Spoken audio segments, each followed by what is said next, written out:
Record. Sige, we start in prayer. Lord, maraming salamat sa oras na ito na may pagpapatuloy na naman namin ang aming pag-aaral sa New Testament Survey.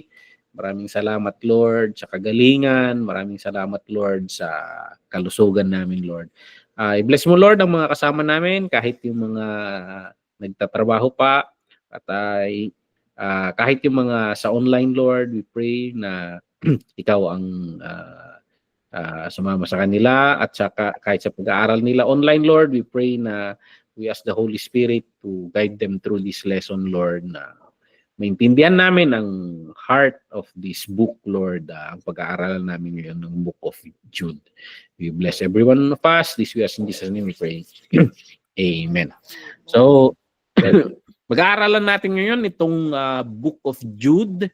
According dito sa manual natin, it's the book of false ministry. Bakit kaya tinatawag ni Jude na the book of false ministry?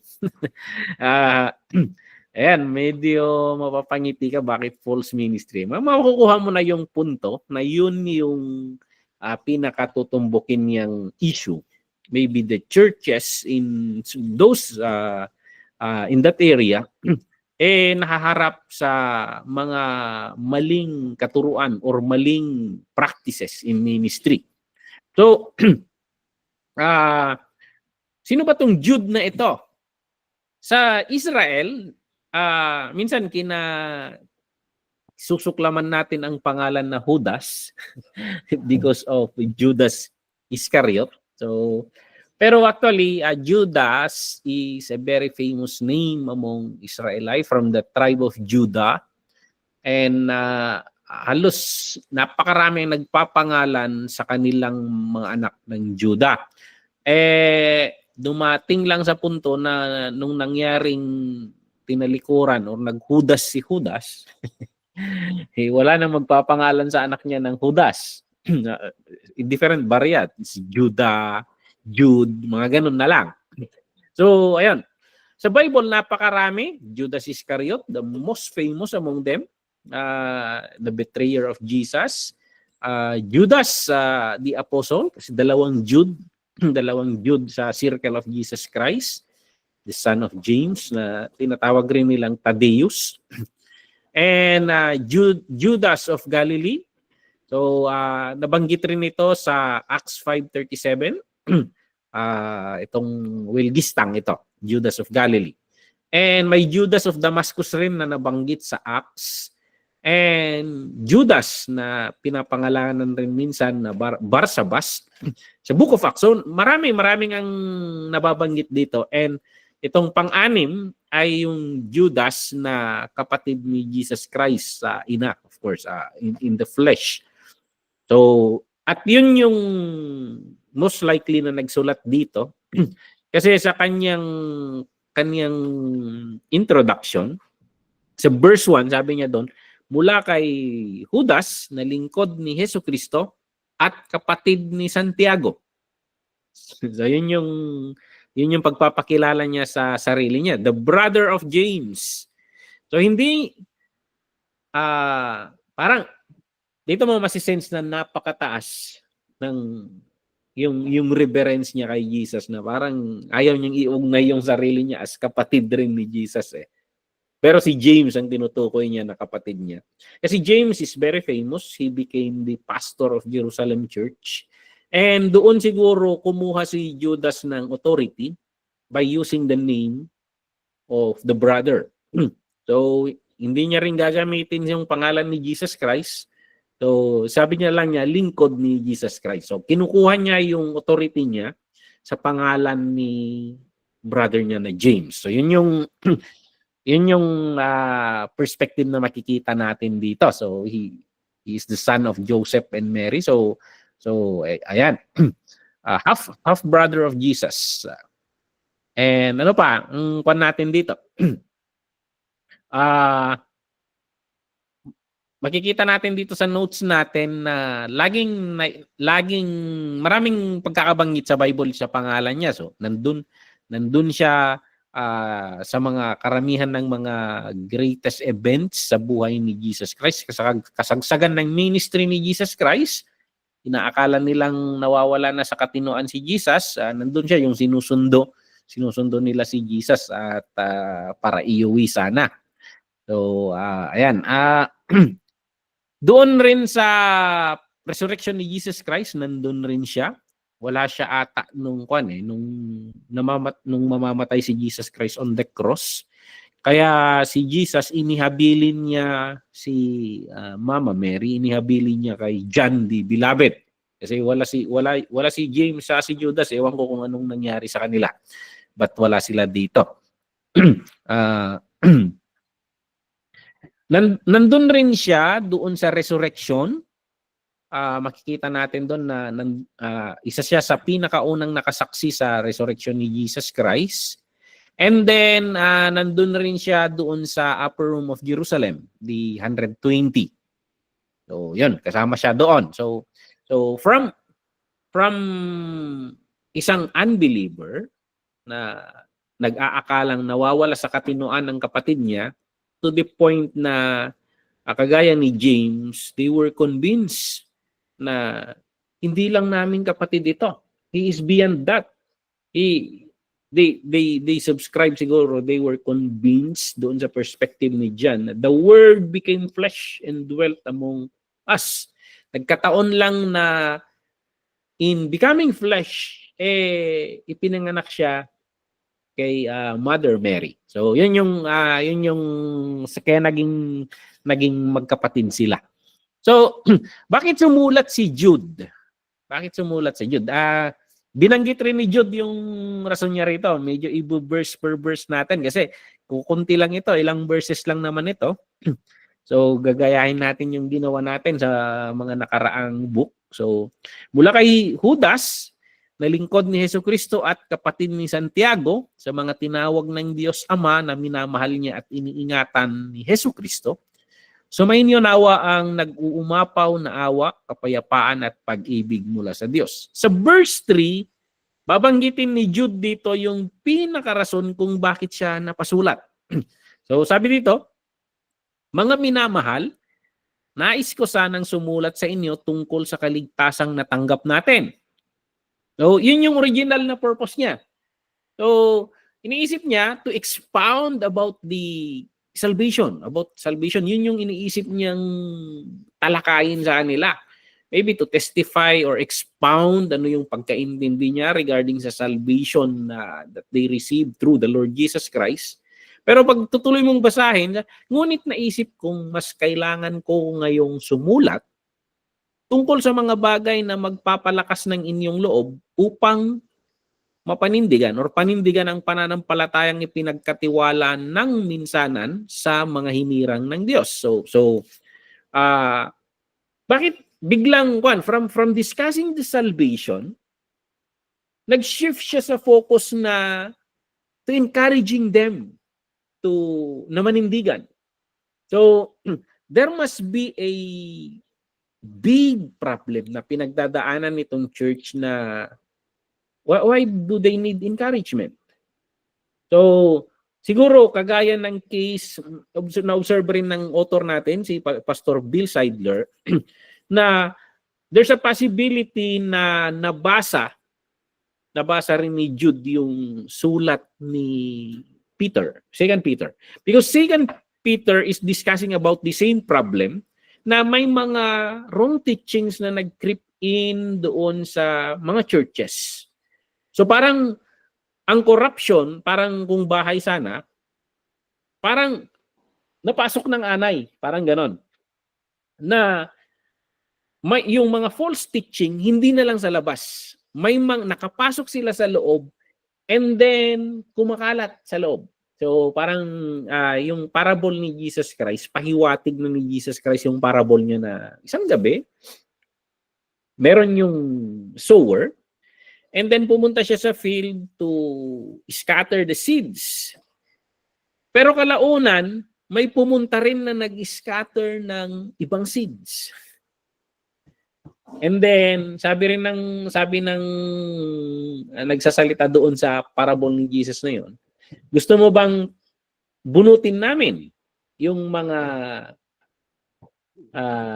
sisanya, yung mga damo na naihalo? At ang sabi ni Jesus Christ, hayaan ninyo na maghalo sila dyan. Lumaki sila. Pero darating ang panahon na paghihiwalayin natin yan. So maybe that parable of Jesus Christ ay nagpapahiwatig na sa mangyayari sa church kalaunan. Na the Lord scattered the seed of the gospel, but somehow the enemy followed and introduced a corrupted gospel.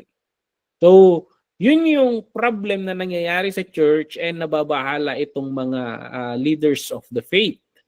And dito si Jude, lalo na kapatid ng Panginoon, legacy ng kaniyang kuya ito. And dito, they've seen that the church was established. And he was so concerned dito. So, una, pwede sigurong yung case na because of the persecution nahihirapan na ang mga tao. So the factor of encouragement nandun. Pangalawa, maybe they are contending naman sa faith. They are trying to explain the genuine faith. Pero parang mas nagpe-penetrate yung maling katuruan. So parang ganon. So Jude is encouraging them to stand for the faith, to manindigan. Yun yung pinaka-term na ginagamit sa ang salita ng Diyos version. So, ayan. Ang sinusulatan niya rito yung mga genuine believers. To those who are called and sanctified by God the Father and preserved in Jesus Christ. So, mga minamahal, yun yung sabi niya. So, yun yung point na itong yung target na crowd. Now, tingnan natin yung outline niya. Sa verse 3 and 4, nabasa ko na kanina yung verse 3, tutuloy ko sa 4. Sabi niya, sapagkat hindi ninyo namalayang may mga taong sumapi sa inyong grupo na hindi kumikilala sa Diyos. So, binabaluktot nila ang mga aral tungkol sa biyaya ng Diyos upang mabigyang katuwiran ang kahalayan nila. Noon pa man ay nakatakda na silang parusahan dahil ayaw nilang kilalanin ang Panginoong Hesukristo na ating pinuno at Panginoon. So, these people are intentionally placed by the enemy. Parang yung sinabi ko ng parable kanina, na isinabog rin ng Panginoon ng kaaway. In-scatter rin ng kaaway itong mga taong ito na the purpose is to corrupt the gospel. So, binabaluktot nila ang mga aral tungkol sa biyaya ng Diyos. Now, tingnan nyo rito. Pagpupunta tayo sa NIV, for certain individuals whose condemnation was written about long ago have secretly slipped in among you. So, nakapasok sila. They are ungodly people who pervert the grace of our God into a license of immorality and deny Jesus Christ, our sovereign and Lord. So there are two issues dito. Itong mga nagtuturong ito, they take our doctrine of grace, because ang ganda ng doctrine of grace. But what they do with our doctrine of grace is they pervert it na ginagamit nila itong grace na ito as a license na gumawa ng masama. Kaya mapapansin mo itong mga apostle natin, they are a preacher of grace, but at the same time, they are a preacher of holiness. But itong mga perverted teachers dito, they teach grace, but they use that grace of God as a license to do immorality. Anyway, God is gracious. Yun yung kwan nila. So parang ito na rin yung binabanatan ni Paul doon pa lang sa Romans. So ayan. Yung kabutihan ng Panginoon, yung pagpapala ng Panginoon, ginagamit nilang lisensya para sa immorality nila. And pangalawa, dahil ganon, yung grace of God lang yung ini-embrace nila, ang pangalawang problem sa kanila is dinideny nila yung authority ni Jesus Christ in the church, in the sovereignty Lord. So parang ang nangyayari dito, they are eliminating the Lord Jesus Christ in the structure of the church. So parang maybe Judaism concept na inaalis nila ang Panginoon, it's still going, kung Muslim sana is just Allah. Kung Judaism sana it's just Yahweh. They remove the Lord Jesus Christ in the picture. So take note, ang teaching, kasi i-emphasize niya rito later na we need to embrace the teaching of our apostles. Yun yung nila. Ang pinaka-doktrina ng mga apostles natin regarding the Lord Jesus Christ is that yung confession ni Peter, you are the Messiah, the Son of the living God. So yun yung pinaka-statement ng identity ni Jesus Christ na i-emphasize ng mga apostle natin. So the Messiah, the promise long ago from the Old Testament, and the Son of God. So yun yung dalawang identity na ini-emphasize ng mga apostles natin. Okay? So, ayan. This goes together kasi. This goes together. Actually, the discipline of the Old Testament,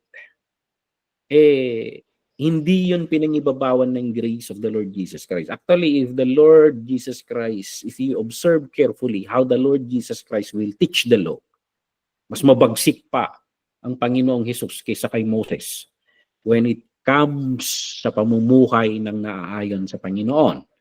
So if the Lord, sabi natin we are following the Lord and the Lord perfected the law, ganun rin sana sa atin. Be holy for thou art holy.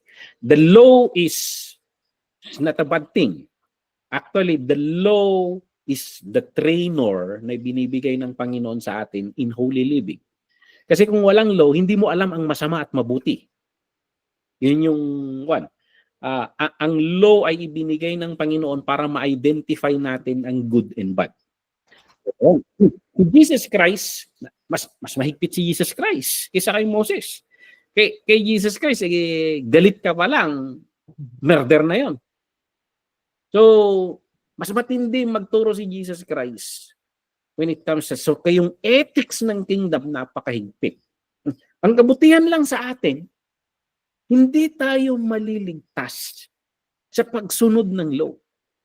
Maliligtas tayo sa pagtanggap sa ginawa ni Kristo sa cross. And that is very nice. But paano mamuhay ang isang ligtas na tao? We should live according to the laws of God.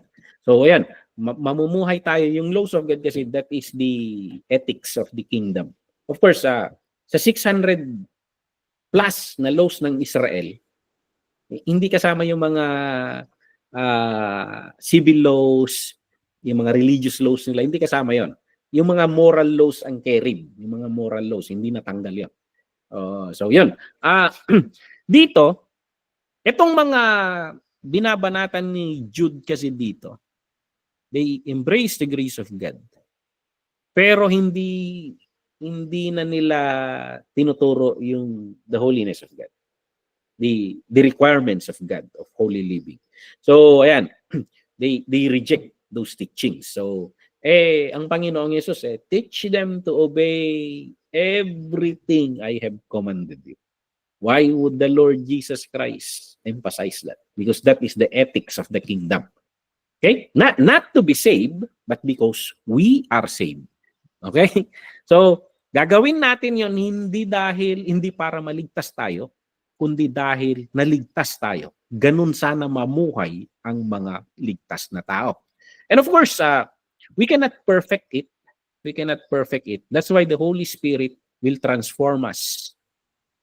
Marirealize mo yan Lord, lagi na lang ako nagkakamali dito. And marirealize mo yun. And all the more you ask for grace. Lord, forgive me. Lord, help me in this. And He will transform us from glory to glory hanggang darating yung panahon na we conquer it. We conquer it. But the faith is, yung buhay natin, pagsunod sa Panginoon is taking the cross daily, fighting ourselves, denying ourselves. Okay? So, ayan. Kailan na isulat ito? Approximately 66 to 80 AD. Ang sinasabi nila rito, medyo same time sila sa pagkakasulat ng 2 Peter kasi they are dealing about the same things. So, approximately magkasunod ito. Possible, sabi nila, possible na nabasa raw ni Jude yung sulat ni Peter. At doon humuhugot ng inspiration si Jude when he was writing this. So siguro yung mga churches na personally connected si Jude, dumadaan na sa the same na pagsubok or problem na dinadaanan ng mga churches na kinauugnayan ni Peter. So, getting an inspiration from 2 Peter, doon nagbase si Jude para sa pagsusulat naman nito. Okay? So sabihin na natin kung TGMI sana, sabihin na natin si Peter nagsulat sa district niya. So ang district sana ni Peter District 1, nagsulat sa mga churches sa sinasaklawan ng authority ni Peter. And then sabihin na natin si Jude, sabihin na natin si Pastora Imelda. Came home. Yet, nababalitaan niya na may mga problems in the church. Doon sa kinabibilangan niyang Hong Kong district. So parang ganon. And then dahil nabasa ni Pastora Imelda yung sulat ni Peter sa district niya, kasi si Pastora Imelda nasa District 1 rin ngayon, narinig niya yung preaching si Peter, ganon. Basing from that information or inspiration, nagsulat rin siya. So, parang ganun yung nangyayari. So they are coming from the same page, pero possible na magkaibang church yung tinatarget nila. So ganun rin. Kasi kung mapapansin niyo, parang may mga ini-strike ang bawat apostle. Sa Book of Acts, itong si Peter kasi saka si Paul, ang medyo nagkakasalubong lagi sa parehong rota. Pero possible na naghiwa-hiwalay sila. May mga iba't ibang jurisdiction sila. Sinasabi ng tradition na Thomas went to India. So maybe ang circle ng mga district, sabihin district churches ni Thomas is India. Sinasabi nila yung iba na they reach as far as Britain, mga ganun raw. Si Paul sabi ng mga scholar, noong later part ng buhay niya, he was able to reach until Spain. So yun yung sinasabi ng mga scholars. Yung ibang apostles, we don't know yung records kung saan sila natungo. Now, ano yung main message ng nilalaman nito?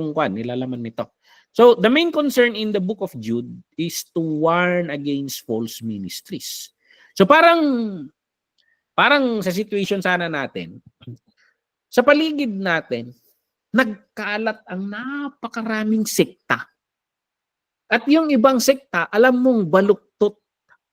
Alam mong somehow medyo cultic sila. Medyo kulto na. Malayo na, hindi na biblical basis yung iba. And the problem is, sa atin kasi, itong church natin, yung iba may ibang churches rin. Ang situation nila, yung church nila, nandun sa loob, yung mga nandun sa loob yung bumuo sila ng mga grupo-grupo nila sa loob. And pag nagba-Bible study itong mga elders established by the church, gumagawa rin sila ng mga Bible studies nila.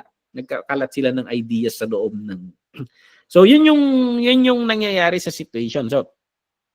So ayan, pumasok sa situation and nag-cause ng division sa church, nag-cause ng division, nag-cause ng confusion, and nag-cause ng mga away sa loob ng church. So parang ganun, sabihin mo na topsy-turvy na yung church, magulo na. So Jude is reminding them that true faith is a struggle for which we must contend. So parang kinakausap niya itong mga nasa tamang kinalalagyan na Ganyan talaga yan. We must contend. We must struggle. We must fight for the truth. All the more that we teach. So ang sinasabi niya, manindigan tayo para sa katotohanan. We preach the gospel. We preach the gospel. So, ayan. So, yan yung sinasabi ni Jude. So, Jude warns them about the need to be alert for false ministry. So, be discerning. So, yun yung nabasa natin sa verse 4 kanina. And then, sa mga sumunod na verses, hinati-hati kasi ng author natin ito, in-outline niya yung marks of false ministries. So, nakakalat dito yung description ng paano yung ministering ng mga to. And then nagbigay siya ng mga description nito. Itong mga naka-outline dito, dreamers, defilers of the so parang what does he mean dito sa dreamers? Verse per verse natin mamaya kanina, defilers of the flesh, rejecters of authority, speaking. Ito na lang. Malaking problema sa church 'yan. Kasi they reject authority. Hindi na nila kinikilala ang pastor nila. So wala nang order sa loob ng church. And that's why we organize church para yung mga leaders there was a case dito sa MCWC. Noong anniversary, nag-meeting ang council. Pag sinabi naming MCWC council, binubuo ito ng the pastors, the deacons, the ministry leaders, and department leaders. So yun. Yung ministry leaders, yung music team, finance committee, kitchen committee, building and maintenance, yan. And pag departments naman, men, women, young adult, yan yung one. Yung mga leaders, lahat ng leaders, dito, tawag namin doon council. So, pag direction kasi ng church, deacons ang nagmi-meeting yan. Deacons ang nagmi-meeting and itong seven deacons, silang nagde-decide ng mga major decisions sa church. Pero pag programs of the church, minsan buong council ang nag-uusap-usap. So, ayan. May napag-meetingan kasi na isang case na napag-usapan na may dalawang pagpipilian kasi. Bibili ba kami ng baboy at kakatayin namin or 4 kilo na lang? So, dahil nasabi doon sa meeting na medyo kulang sa manpower. So, ang nanaig sa botohan, bibili na lang ng 4 kilo. At pagkatapos ng meeting, nag-usap-usap ang men. Ang daming willing pala na men na tutulong sa kitchen. So, parang mas feasible na, mas maganda na yung buong baboy, parang ganoon eh. Mas maganda na yung buong baboy kasi mas maraming putahe, isang kilo, but mas marami tayong magagawang menu. Pero tapos na yung meeting. So we can amend, but kailangan magpatawag ng meeting si chairman. Nagkinausap si chairman na sabi niya, next year na lang. Sabi niya, next year na lang. Kailangan nating manindigan kung anong napag-usapan sa meeting. Yun yung kailangan nating i-establish yung leadership, sabi ni chairman. Kung anong napag-usapan, we honor yung napag-usapan. Kasi if basta-basta natin baguhin, parang mag-create siya ng pattern na in the long run, gano'n. So parang and I got his point. Kaya pag may mga meetings, sabihin mo na i-argue mo yung position mo para kung anong napagkasunduan, yun yung mapagkakasunduan. So hindi natin, kung anong napagkasunduan na, yun na lang ang i-embrace natin ang suportahan. Nakuha ko yung punto ni chairman. So yun yung kwan. In-emphasize ko dito is honoring authority. Nag-usap na naayos na. So imagine yung church na hindi magkakasundo ang lahat. May napagkasunduan na usapan pero iba ang kilos ng talagang magulo. magulo. So, yung perspective ni Jesus Christ, a kingdom like that will crumble. It should not fight against itself. So, yun yung kwan. So, magkakaroon tayo ng picture ng kwan dito na wala silang kinikilalang authority. Lalo na pag mga kwan, tumanggap, may revelation ng Panginoon sa akin. Ito, nanggaling sa Panginoon, na panaginipan ko ito kagabi. And ito yung sinasabi ng Panginoon. Wala nang order sa church. So magulo na yung church. So parang ganon. So speaking evil of dignitaries, so parang ano to? Parang they don't honor na kahit yung mga yung teacher namin noon sa APTS, si Pastor Tamuan. when it comes to spiritual things, spiritual authorities, marami tayong hindi nalalaman diyan. Nangangapa tayo sa mga spiritual realms, spiritual things. Nangangapa tayo kasi hindi natin naiintindihan yan. So hindi mo alam ang kinakalaban mo in the spiritual realm. So itong mga to, parang sigurado sila na binabanatan kung ano-ano na lang dyan. So, ayan. Speaking evil of dignitaries, so minumura tong mga anghel na to. So parang ganun-ganun na lang. Okay, tingnan natin dito later sa mga text. Brute beast. Ano tong brute beast na sinasabi niya rito? Yung pag-uugali nila, mga basagulero, mga maiinit ang ulo, parang tempered sila lahat lagi. So, spots on your face. Ano to? Mga problema sa... Dati kasi, ang communion nila noon, hindi yung parang sa atin na symbolic. Ang communion nila, love feast talaga eh. Parang love feast ang tawag nila. Yung talagang, yung ginagawa ninyo dyan sa Hong Kong na pagkatapos ng service is salo-salo. Ganun ang communion nila noon. Kasi yung establish naman ni Jesus Christ kasi na communion, it is a real meal. Supper yun eh. Pangrabii, the last supper. Talagang meal siya. Ang pag nag-communion tayo, hindi nga merienda yun eh.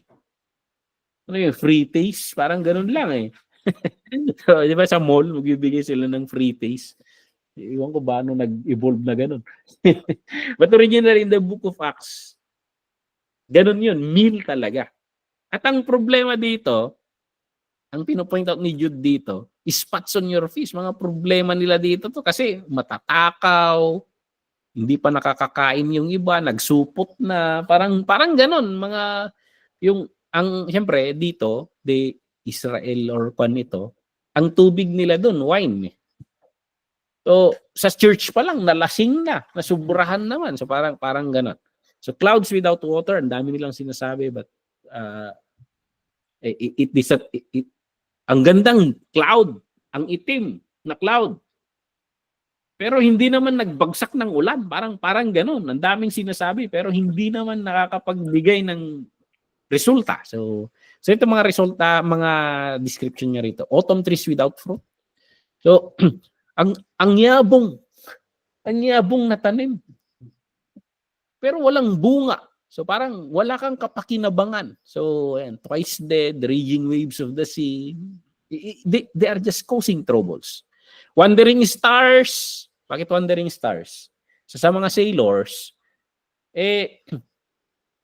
paano kung gumagalaw yung between? Hindi mo alam kung saan ang true north mo. So parang ganon, nakakaligaw sila. So parang ganon. Murmurers, they speak behind. Complainers, reklamador. So ayan, puro salita, flatters, mockers. So, ito yung mga description na binigay ni Jude sa mga sakit sa ulo talaga. Yun yung kwan eh. Yun yung kung titingnan mo, walang magandang ginamit ni Jude na description sa kanila eh. Talagang sakit sa ulo tong mga to. So, ayan. What are the unique features of the book of Jude? So, ayan, unique features is the clear connection in 2 Peter. And ayan, so basahin nyo na lang dito kasi may susundan akong ibang perspective or ibang outline regarding sa flow natin mula dito. So, ayan. Dito sa summary ng pinag-uusapan nating sulat na ito. So, parang sermon itong parang sermon itong ginawa sa brief message na yung pagkakasulat ni Jude dito. So yung verse 3 and 4, yung binasa natin kanina, this is an urgent call. Urgent call to action. Kailangan kumilos sila. Certain individuals whose condemnation was written about long ago have secretly slipped among you. May problema kayo. They are ungodly people. They pervert the grace of God into license for immorality, and they deny Jesus Christ, our Lord, our sovereign and Lord. So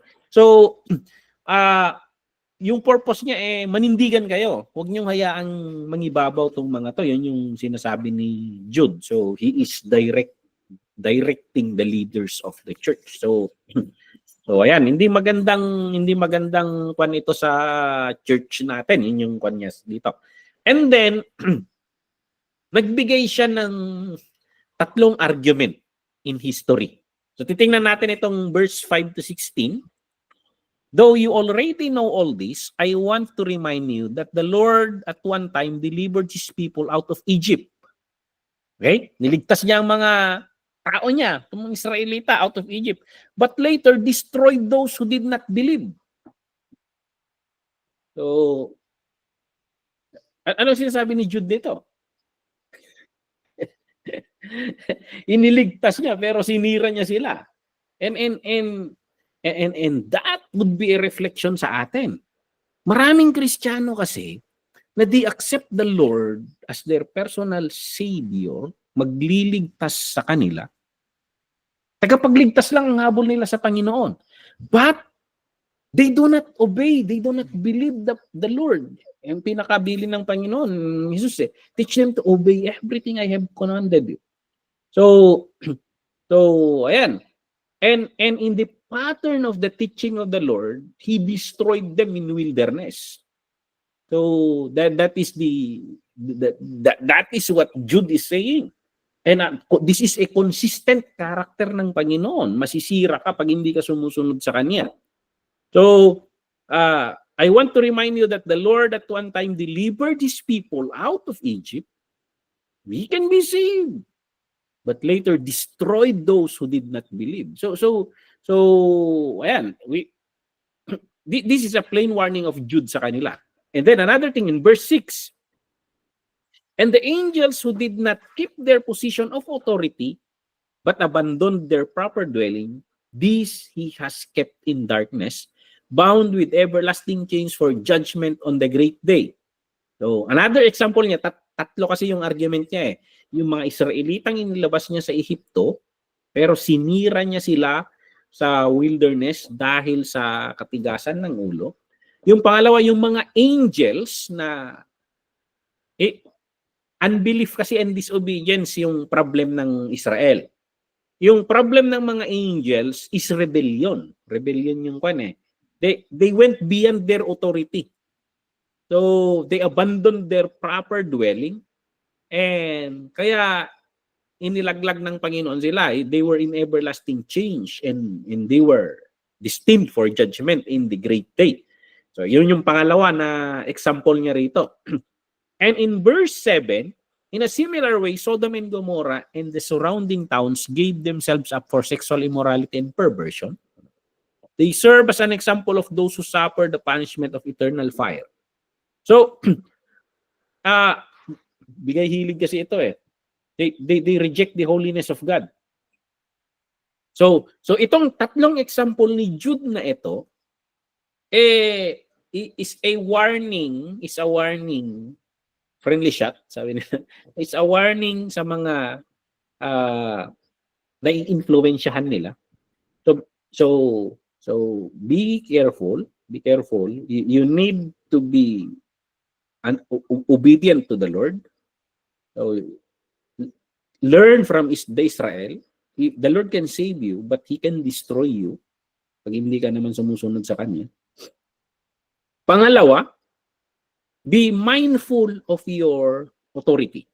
Do not go beyond that authority. The angels went outside of their position and they were destroyed or they were doomed for judgment. Pangatlo, Itong mga perversion, yung they do not follow so authority, disobedience, authority, and yung perversion, yung living and holy life. So, kaya sinasabi ni Jude dito, napakaseryoso tong mga bagay na ito, and this is what you are doing. Yun yung kanya rito. So sabi niya, they serve as an example of those who suffer for the punishment of eternal fire. Yun yung natin. So, yan yung flow of thought na sinasabi niya. So, tandaan niyo yung tatlong binanggit niya doon na illustration niya. And verse 8, in the very same way, on the strength of their dreams, these ungodly people, itong mga nang pervert sa gospel ng Panginoon, these, in the very same way, on the strength of their dreams, these ungodly people pollute their own bodies, reject authority, and heap abuse on celestial beings. But even the archangel Michael, when he was disputing with the devil about the body of Moses, did not himself dare to condemn him for slander, but said, "The Lord rebuke you." Hindi mo mababasa sa Bible ito. Sa 66 books natin. Kasi may binabanggit si Jude dito na nawawala kasi yung nawawala raw yung bangkay ni Moses. Nung namatay siya, nawawala yung bangkay niya. At nag-aaway raw itong mga angels, kasi ina-accuse ng iba na ninakaw ng angels na iba yung bangkay niya. So parang ganon. And ang illustration ni so they are Jude is reading a different book. Different book. Wala sa atin 66 books. Kasi nung he is reading some of the apocryphal books. Kasi nung Second Temple, 'di ba, nung pagkagaling nila sa exile, pagbalik nila Ezra, na-revive yung temple, 'di ba? Binuo nila yung temple ulit and nagkaroon sila ng revival. And of course, during those times, maraming nasusulat na mga reflections ng mga Hudyo noon. And marami dito ang i-consider ng mga Hudyo na holy writings, but they not necessarily entered the canon of the scriptures. So, kinikilala ng Hudyo tong mga to, but hindi nila isinali sa Old Testament compilation. So, bakit? Ito kasi, parang I think kinote ni Jude ito sa Book of Enoch. Bakit hindi napasama yung Book of Enoch dito sa scripture natin? Yun pagkakasulat na lang kasi ang question dun eh. Kasi si Enoch is from Genesis. Si Enoch from Genesis pa siya. Ang layo, di ba? Ito yung Enoch na kinuha ng Panginoon. How come na yung nagsulat nasa Second Temple? Kaya hindi siya napasama. Kasi hindi si Enoch talagang nagsulat nito. So parang katang isip, parang ganon. But during those times, people are reading them. So actually, itong kinote niya rito is coming from that Book of Enoch. So, ayan. So, yun yung kwento na nag-aaway ang mga anghel kasi nawawala yung bangkay ni Moses. Walang puntod si Moses kasi nawawala raw yung bangkay. Yung sabi ni Jude dito, si Michael nga hindi niya tahasang nire-rebuke yung kapwa niyang angel. Sabi niya, the Lord rebuke you. He rebuked the other angels in the name of the Lord. Pero kayo, ang nangyayari, hindi niyo kilala yung mga sinusumpa niyo dyan. Yung mga yan, may mga kalalagyan yan sa mga posisyon ng Panginoon. Tapos kung sino-sino, kung ano-anong pinagsasabi nyo sa kanila na hindi nyo nalalaman kung ano yung binabangga nyo dyan. Parang ganon. Let the heavenly realm be respected. Yun yung sinasabi niya rito. So, verse 10, yet these people slander whatever they do not understand. In the very things they do, understand by instinct, as irrational animals do, will destroy them. So ayan. So, mag-iingat tayo sa hindi natin naiintindihan. Kaya sa akin, maingat ako sa regarding sa spiritual matters. May nagtanong sa akin na yung people namin, Pastor, itong kapatid ba nating ito nasa kanya yung Jezebel spirit? Natanong niya sa akin eh. Sabi ko hindi ko alam. Pag spiritual realm ang pinag-uusapan, nangangapa tayong lahat. Kasi we may say one thing and that may fall sa bearing false witness. Hindi mo alam yung sinasabi mo nagtsachamba ka lang Kasi hindi mo naman alam. Maliban na lang ni-reveal ng Panginoon sa iyo na direktang. Kaya maingat ako sa Maingat ako sa may isang deacon sa church. In-invite siya first time niya. Kasi ito, Catholic na hindi nagsisimba. First time niyang mapasok sa simbahan, klase ng uri ng simbahan natin, Pentecostal. Tapos nung nandun, pinalibutan naman na siya. Nung nag-altar call raw sila, pinalibutan nila tapos i-rebuke naman na. Kung ano-anong spirit na nire-rebuke sa kanya, yung naglalaro sa isip niya. Pwede kanyak dagitang espiritu. Espiritu ti kumpu-kumporme bagbagadan. Alam mo, nanyanyamba ka lang Nagtsachamba ka lang. Kaya yun, it's a learning rin na wag kung ano-ano ang kaya ang kuan ko sa mga spiritual things. Pag hindi ka sigurado, wag kang basak na kunada. So yun yung kuan yung iba, yung Amerikano kasi, ang ginagawa nila, naggagawa sila ng checklist. May background ka bang ganito, nagsusugal ka ba noon? Tapos sa kanila nire-review yun, spirit of gambling, mga ganon. May mga katuruan tayo ganon nun. Pero nangangapa tayo sa mga ganyang bagay. So yun yung sinasabi ni Jude dito, hindi nyo alam ang mga sinasabi ninyo, parang ganon. Okay? Ito, verse 11, woe to them, they have taken the way of Cain. Take note na naman itong mga babanggitin niyang tao. Woe to them, they have taken the way of Cain, they have rushed for profit into Balaam's error, they have been destroyed in Korah's rebellion. May tatlong tao na naman na binanggit dito.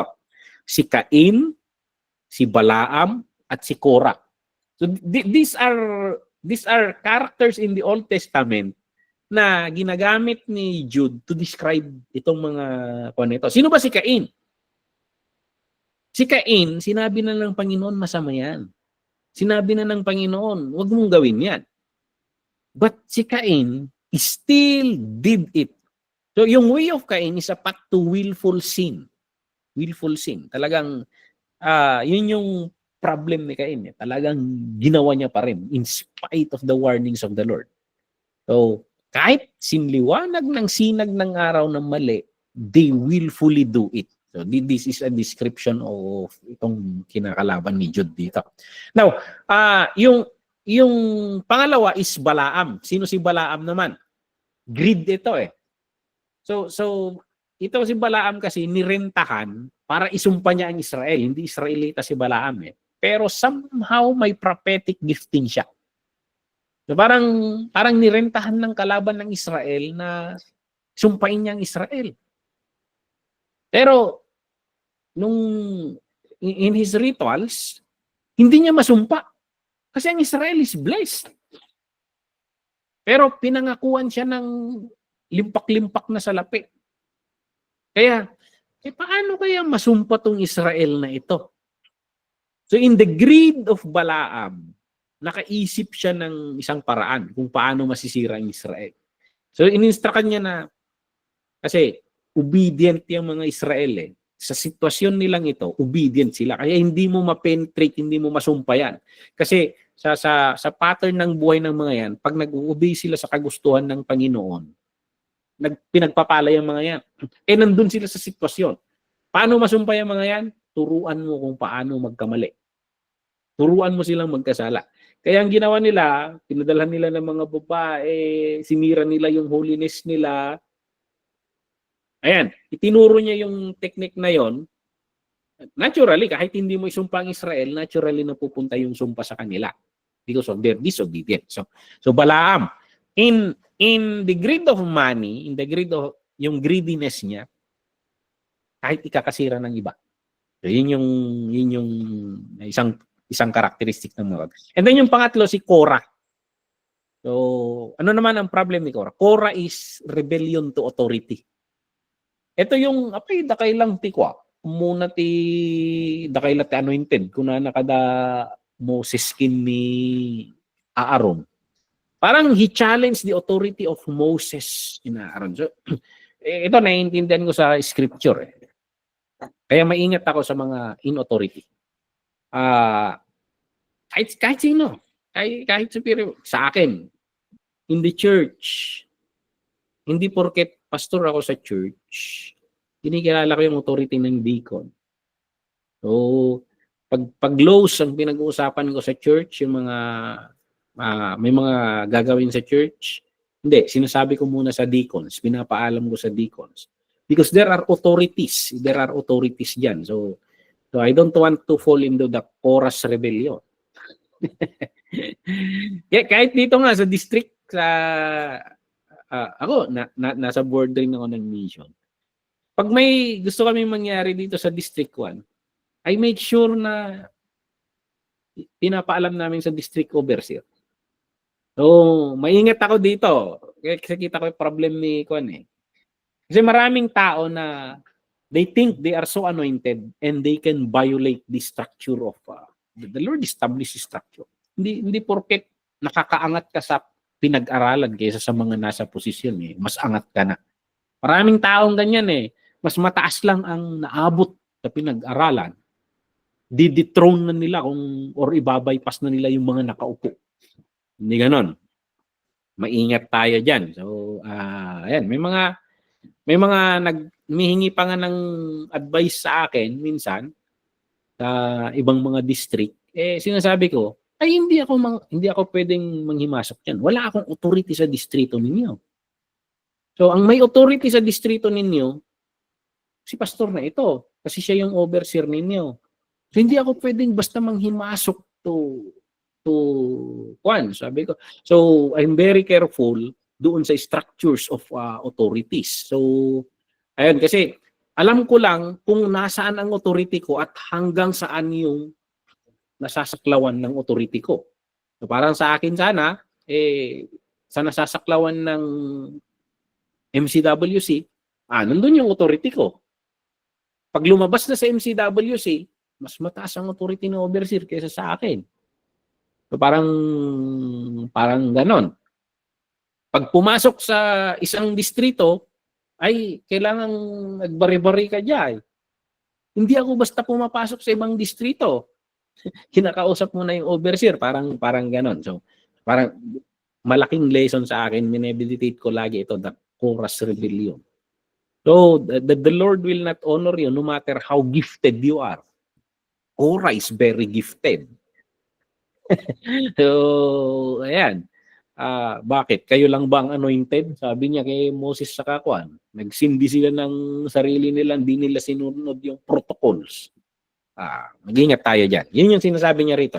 Kasi most likely, yung mga problem dito sa churches nila Jude, dito sa dinidiscuss, they are bypassing authorities. Mag-ingat tayo dyan. Kung si Jesus Christ mismo, nagpasakop siya kay John the Baptist. Sabi ni John the Baptist, bakit ka magpapabaptize sa akin? Hindi nga ako worthy na itali ang sintas ng sandalya mo. Pero si Jesus Christ, we need to follow this. Kasi si John the Baptist, siya ang prophet during that time. Siya yung man of God during that time. Nasa kanya yung authority. Si Jesus Christ nagpapasakop sa authority ni John the Baptist kung ang Panginoon kataas-taasan. Si John the Baptist, alam niya yun in the spiritual realm. Pero sinasabi ni Jesus Christ, pumasok ako sa realm mo. Pag nasa labas ng realm, ako ang kataas-taasan. Pero pumasok ako sa sangkatauhan at ikaw ang in charge sa panahong ito. Nakikita natin, nung nawala na si John the Baptist, saka sunod-sunod ng umangat si Jesus Christ. So kung ang Panginoon maingat sa mga yon, mag-ingat tayo. Alam niyo, kung sino ang nasa taas mo, siyang makakapag-angat sa'yo. Kapag binaypas mo yan, kahit pag mali yung process ng pag-angat mo, hindi, medyo questionable yun. Baka yung blessing ng Panginoon hindi mapupunta sa iyo. So yun yung buti nga hindi kagaya nung panahon nila Korah na nilalamon ng lupa. Imagine kung gano'n ang sistema ngayon. Ang daming nilalamon ng lupa sa panahon natin. Buti na lang. It's the age of grace. Pero mag-ingat tayo. Ito yung warning ni Jude. Okay, tuloy natin. These people are blemishes at your love fish. Problema to. Eating with you without the slightest calm. Hindi man lang di ba sa Book of Proverbs, lumapang ka magipangan, kung na ikamti imuko takarabukob mo, lagyan mo raw ng kwan. Lagyan mo raw ng kutsilyo para pag lumunok kay dahan-dahan. Parang sinasabi nito, tatakaw ninyo eh. Parang ganun. Shepherds who fed only themselves. Puro self. They enter ministry para magpakasasa. So, yun yung sabi niya. Mga kwanto mga linta. Yun yung they are clouds without rain. Very promising. Pero wala namang nadadalang bangar. Blown along by the wind, autumn trees without fruit and uprooted. So, twice dead. Double dead. They are wild waves of the sea, foaming up their shame, wandering stars. So, yung wild waves of sea, mapanira. Wandering stars, nakakaligaw, nakakalito, for whom the blackest darkness has reserved forever. So, ayan. And sa verse 14, Enoch, the seventh from Adam, prophesied about them. Dito. Saan mo mababasa yan? The book of Enoch.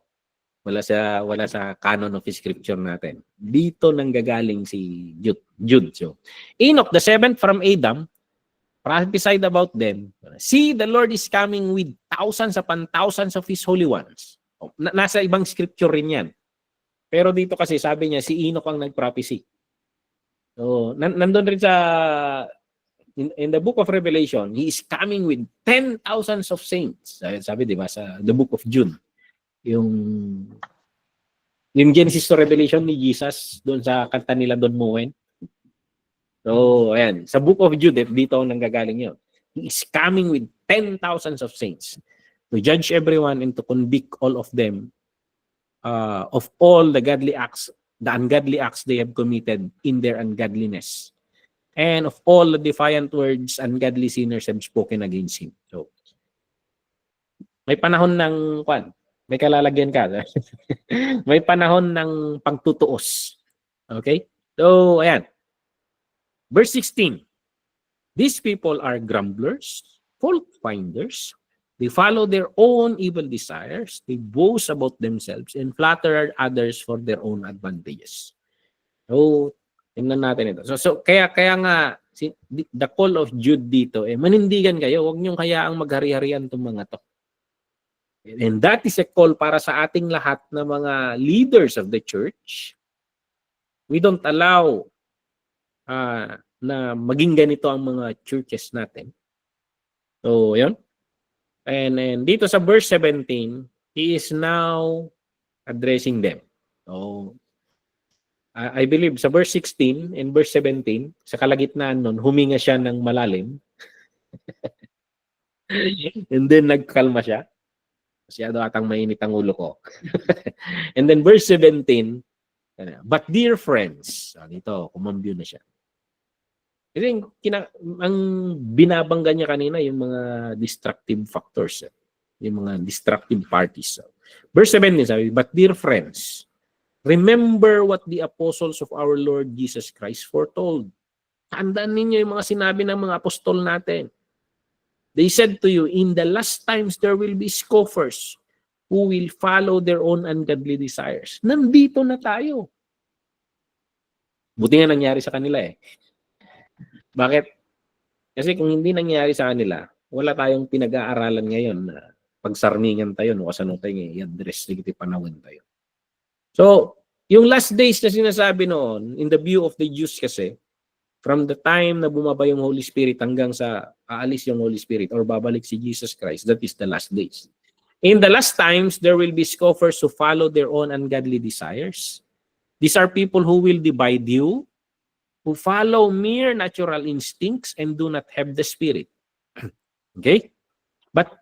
But you, dear friends, by building yourselves up in your most holy faith and praying in the Holy Spirit, keep yourselves in God's love as you wait for the mercy of our Lord Jesus Christ, bring you to eternal life. Be merciful to those who doubt. Okay? So, yung mga nalilito, pag pastors tayo, isaalang-alang natin ito, may mga nalilito dyan. Hindi nila maintindihan kung ano ang tama. Be merciful on those. Yun yung sinasabi ni Juan. Explain graciously. Bakit ito yung tama? Bakit hindi iyon? Ipaunawa mo. Kasi they are truth seekers. Kaso naguguluhan lang. So, save others by snatching them from the fire. Pag nakapasok na doon, do your best. How will you snatch them back? To others, show mercy mixed with fear, hating even the clothing stained by corrupted flesh. Okay? So, yan yung kwan. So, tingnan natin yung kwan. Tingnan natin yung matututunan natin dito. So, ano matututunan natin dito? Tayo mga pastors and church leaders. The necessity of vigilance and contending to the faith. Hindi tayo inilagay ng Panginoon dyan para manood lang. Inilagay tayo ng Panginoon dyan to guard. So, ayan, ang primary role natin as leaders, hindi lang para magturo, but to protect the flock. So, ayan. So, mahalaga ang doktrina. Kaya kailangan nating mag-aral. Kailangan nating mag-aral. Not to prove others wrong, but to guard the flock entrusted by the Lord. So, for example, yung pinag-uusapan natin ng mga issues regarding nawawala ba ang salvation o hindi, we struggle on how to find the sweet spot. Paano nagsasalubong yun? Kasi there must be truth in both. So, we study not to prove the other side wrong. Study rin yung side to prove the other side wrong. We study to seek the point of God. So, ayan. For example tayo dito na sinabi ni Jude. Niligtas niya sila tapos pinatay niya sa wilderness. So tingnan natin the possibility, the consistency of God. Now, the Lord will give you chance. 40 years.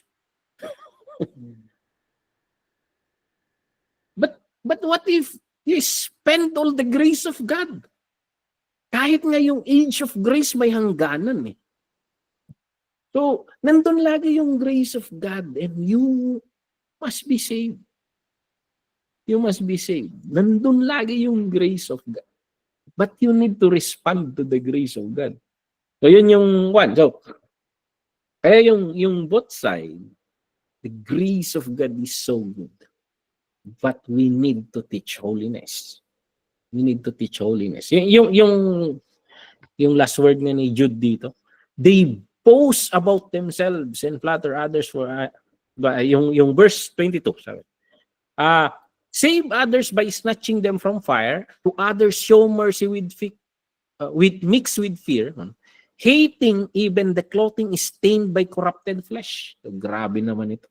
Kahit yung damit na kasi sa mga Hudyo, ano nung sinasabi niyang corrupted flesh?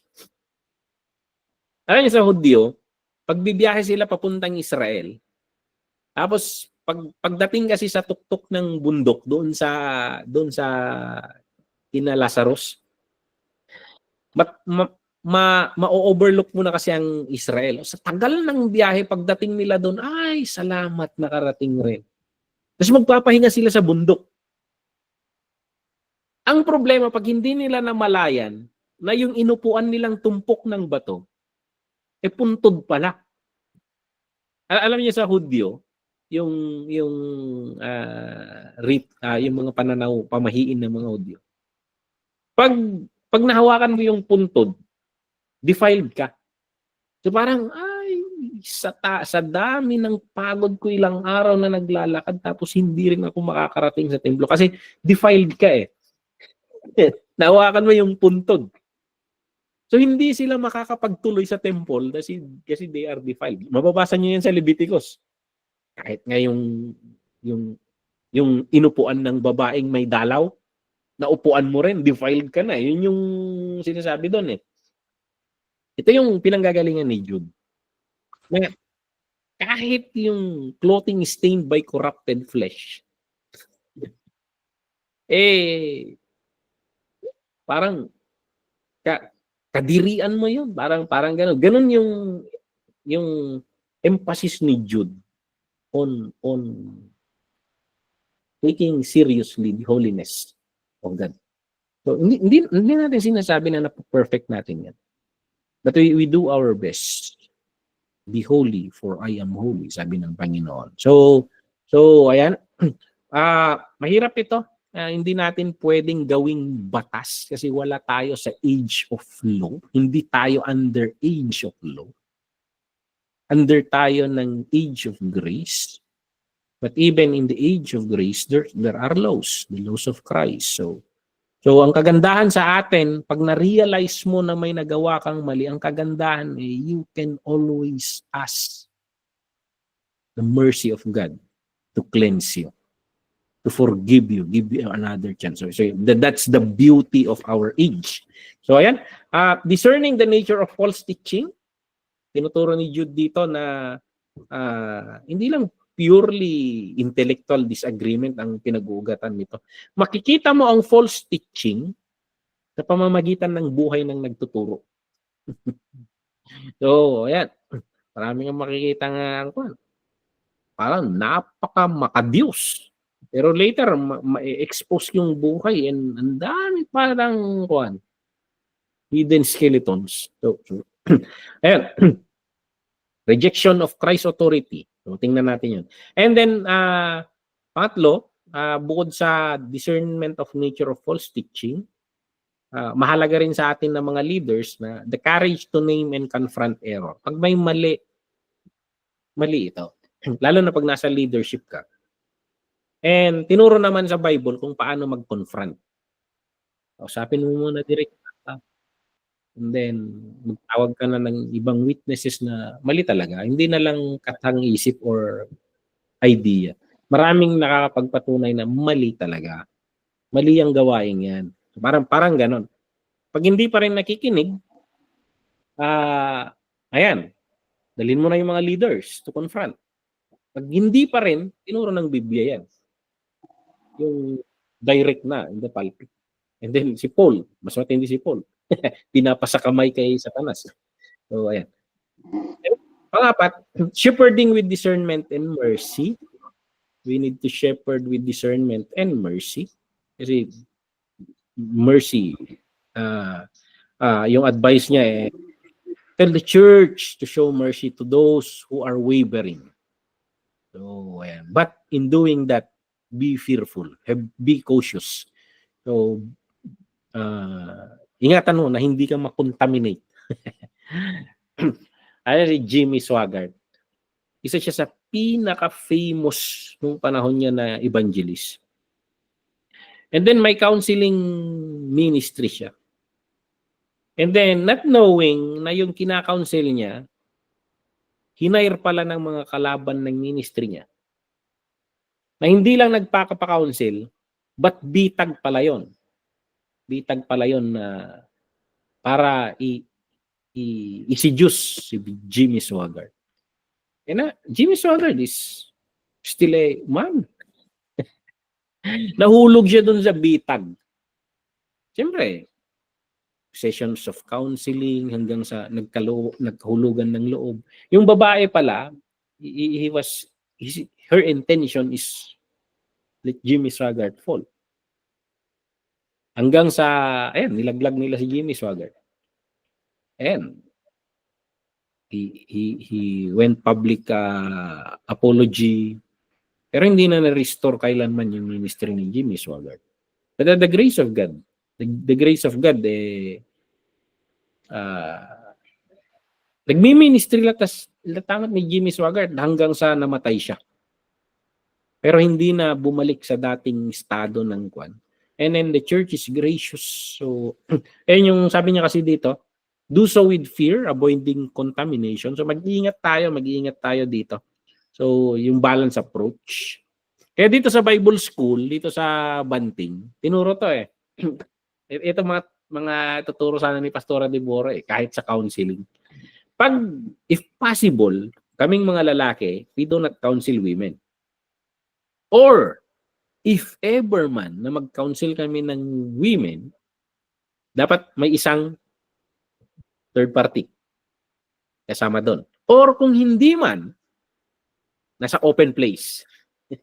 Kapag mag-counsel ka sa labas, tinuturo dan sa sa ethics, leadership ethics.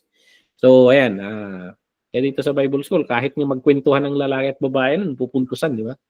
Napaka-stricto because we emphasize on that. And, panlima, the foundation of positive discipleship.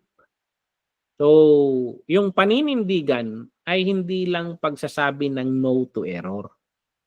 So, sabi dito it's saying stronger yes to truth. So, ang paninindigan idinidepensa mo yung tama.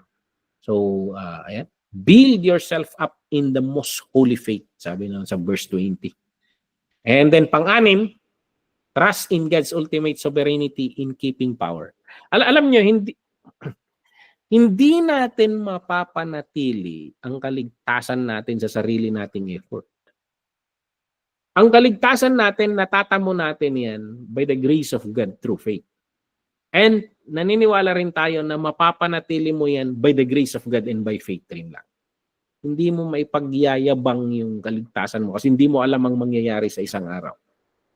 So napakaganda nga dito Sa verse 24 sabi na, to him who is able to keep you from stumbling and present you before the glorious present without fault and with great joy, to the only God, our Savior, be glory, majesty, power, and authority through Jesus Christ our Lord, before all ages, now and forevermore. Amen. In this doxology, sabi, to him who is able to keep you from stumbling.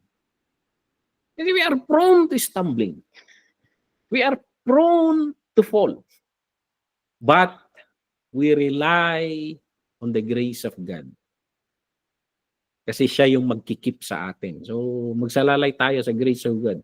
We do our best to walk in the right path, but do not rely on that.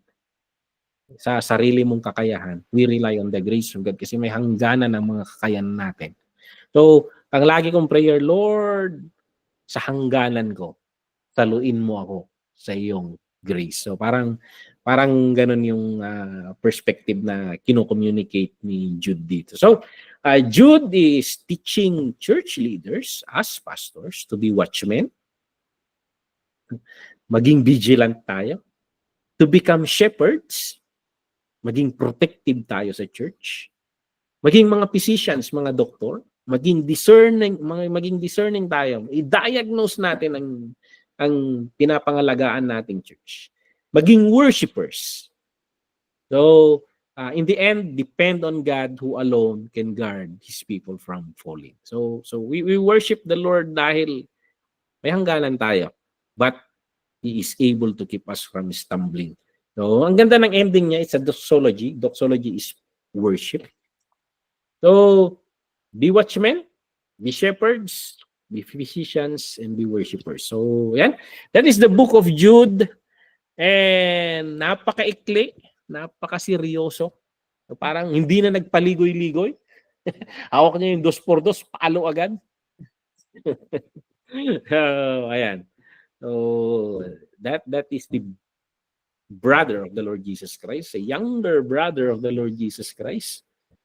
And napakabuti ng Panginoon and kita niyo yung humility ng taong ito. Ni hindi niya ipakilala yung sarili niyang kapatid siya ng Panginoon. He mentioned himself a servant of Jesus Christ. A brother of James. Parang not worthy. Not worthy. Parang ganun sana. So, praise the Lord. Do you have questions or reflection on this bago natin mag-close?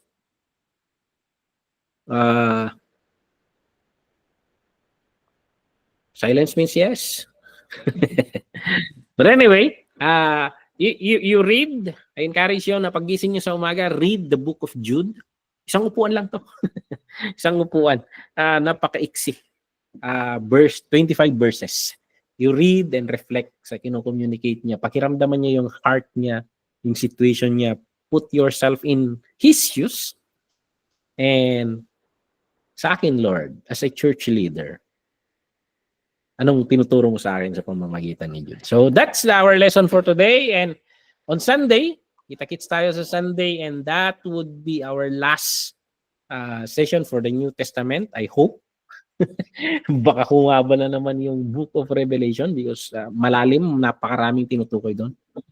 But sige, we close here. It's 11:37 and I know you are tired, sleepy, pagod, and we pray that the Lord will restore our strength for tomorrow. Let us pray. Lord, maraming salamat sa aming natutunan. We thank you, Lord, na sa pamamagitan ng inyong kapatid in the flesh, Lord, naturuan kami na unawaan namin, Lord, yung character na be serious on addressing the things, issues about things, but be gracious at the same time.